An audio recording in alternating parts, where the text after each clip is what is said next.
درخواست کریں گے اس سے پہلے کہ ہم اس کی جزیات میں جائیں، آپ اگر ہمیں بتا سکیں بولڈلی اور جنرلی اسپیکنگ نظام وصیت ہے کیا؟ جیسا کہ ابھی آپ نے بتایا کہ حضرت مسیح موعود علیہ الصلوۃ والسلام کی بعثت اس زمانے میں ہوئی جب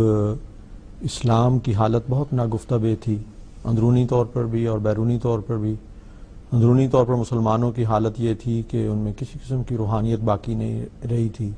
اور حضرت صلی اللہ علیہ وسلم نے جو فرمایا تھا کہ ایمان ثریا پر چلا جائے گا، بالکل وہی کیفیت تھی۔ قرآن پڑھتے تھے لیکن ان کے حلق سے نہیں اترتا تھا، قرآن کی حقیقت سے، اس کے معنی سے، مطالب سے وہ ناواقف تھے، اور دشمنان اسلام جو ہیں وہ ہر طرف سے اسلام پر تابڑتوڑ حملے کر رہے تھے، اس کی تعلیمات پر اور قرآن کریم کے مختلف آیات پر اور مسلمانوں کے کردار پر، اور کوئی نہیں تھا جو اس کا دفاع کرتا۔ ایسے وقت میں اللہ تعالیٰ نے اپنے وعدے کے مطابق، پیشگوئیوں کے مطابق حضرت مسیح موعود علیہ الصلوۃ والسلام کو دنیا میں بھیجا تاکہ اب دین کو پھر سے زندہ کریں اور اسلام کو ساری دنیا میں غالب کریں۔ اس غرض سے آپ نے اللہ تعالیٰ کے حکم سے ایک جماعت کی بنیاد رکھی اور تقوی شعار لوگوں کی ایک جماعت حضرت مسیح موعود علیہ الصلوۃ والسلام نے تیار کی۔ 1905 میں حضرت مسیح موعود علیہ الصلوۃ والسلام کو بار بار یہ الہامات ہو رہے تھے کہ آپ کی وفات کا وقت قریب ہے، تو آپ نے اس وقت رسالہ الوصیت تحریر فرمایا۔ یقیناً جب آپ کو یہ بتایا گیا کہ آپ کی وفات کا وقت قریب ہے تو آپ کو ایک گھبراہٹ بھی تھی کہ جو کام میرے سپرد ہے، ابھی بہت بڑا کام باقی ہے۔ تو اللہ تعالیٰ نے، میں سمجھتا ہوں، حضور کی ان دعاؤں کو، مناجات کو سنا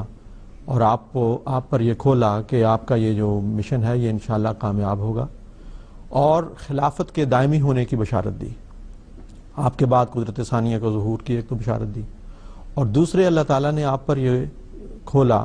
کہ اس کے لیے، یعنی اسلام کو ساری دنیا پر غالب کرنے کے لیے جس طرح جو مالی قربانیوں کی ضرورت ہے اور غیر معمولی قربانیوں کی ضرورت ہے،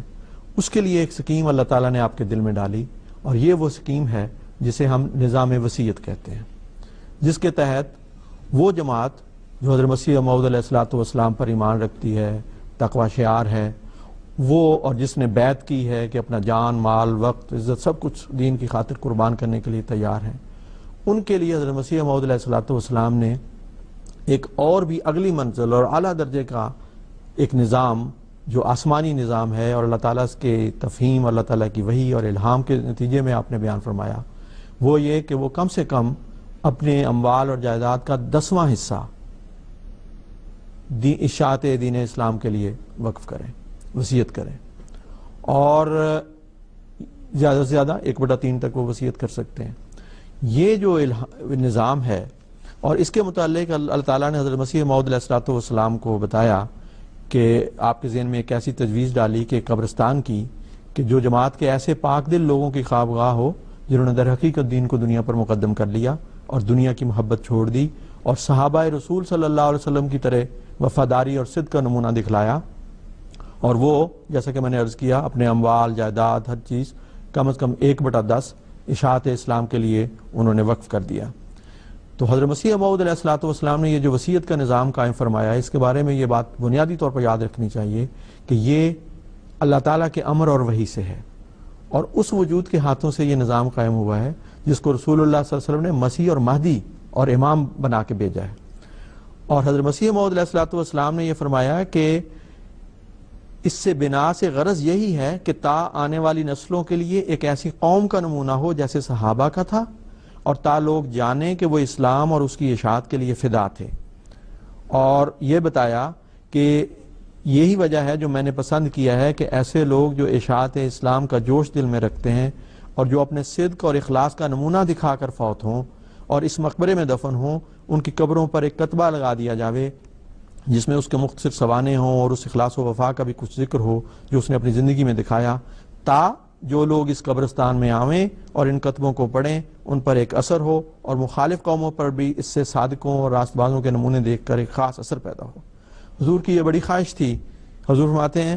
ایک جگہ کہ ہمارا ہر دوست جو فوت ہو اس کی قبر میں ہو، یعنی اس کی قبر ہو یا اس بہشتی مقبرے میں،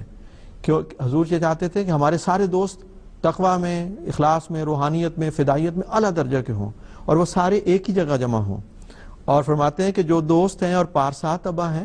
ان کی قبریں دیکھ کر دل نرم ہوتا ہے. اس لیے اس قبرستان میں ہمارا ہر دوست جو فوت ہو اس کی قبر ہو، میرے دل میں خدا تعالیٰ نے پختہ طور پر ڈال دیا ہے کہ ایسا ہی ہو. پھر آپ فرماتے ہیں ایک جگہ کہ عجیب مؤثر نظارہ ہوگا کہ جو زندگی میں ایک جماعت تھے، مرنے کے بعد بھی ایک جماعت ہی نظر آئے گی. آپ فرماتے ہیں عرصہ ہوا کہ خدا تعالیٰ نے مجھ پر ظاہر کیا تھا کہ ایک بہشتی مقبرہ ہوگا، گویا اس میں وہ لوگ داخل ہوں گے جو اللہ تعالیٰ کے علم اور ارادے میں جنتی ہیں. پھر اس کے متعلق الہام ہوا انزلہ فیہا کل رحمہ، اس سے کوئی نعمت اور رحمت باہر نہیں رہتی. اب جو شخص چاہتا ہے کہ وہ ایسی رحمت کے نزول کی جگہ میں دفن ہو، کیا عمدہ موقع ہے کہ وہ دین کو دنیا پر مقدم کر لے اور اللہ تعالیٰ کی مرضی کو اپنی مرضی پر مقدم کر لے. بس یہ وہ نظام ہے جو اس زمانے میں خدا تعالیٰ کا قرب پانے کی یقین دہانی کرانے والا نظام ہے. یہ وہ نظام ہے جو دین کی خاطر قربانیاں دینے والی جماعت کا نظام ہے، اور یہ وہ جماعت ہے جو دنیا میں دکھی انسانیت کی خدمت کرتی ہے. اس مختصر تعارف میں حضرت خلیفۃ المسیح ثالث رحمہ اللہ کا ایک ارشاد پڑھتا ہوں. آپ فرماتے ہیں نظام وصیت صرف 1/10 مالی قربانی کا نام نہیں، یہ نظام ہے زمین کی پستیوں سے اٹھا کر آسمانی رفتوں تک پہنچانے کا. اور جہاں اس نظام میں مالی قربانی کی امید رکھی جاتی ہے، وہاں ہر دوسرے پہلو سے ایک نمایاں بھرپور اسلامی زندگی جو ہر لحاظ سے منور ہو اور حسین ہو اور محمد صلی اللہ علیہ وسلم کی روحانی قوت قدسیہ کے نتیجے میں رفتوں کی طرف لے جانے والی ہو اور خدا تعالیٰ کے پیار کو حاصل کرنے والی ہو. تو یہ مختصر تعارف ہے اس نہایت ہی آسمانی اور بابرکت روحانی اور مادی ترقیات کے اور اسلام کی اشاعت کے منصوبے کا، جسے ہم نظام وصیت کہتے ہیں. بہت شکریہ نصیر قمر صاحب.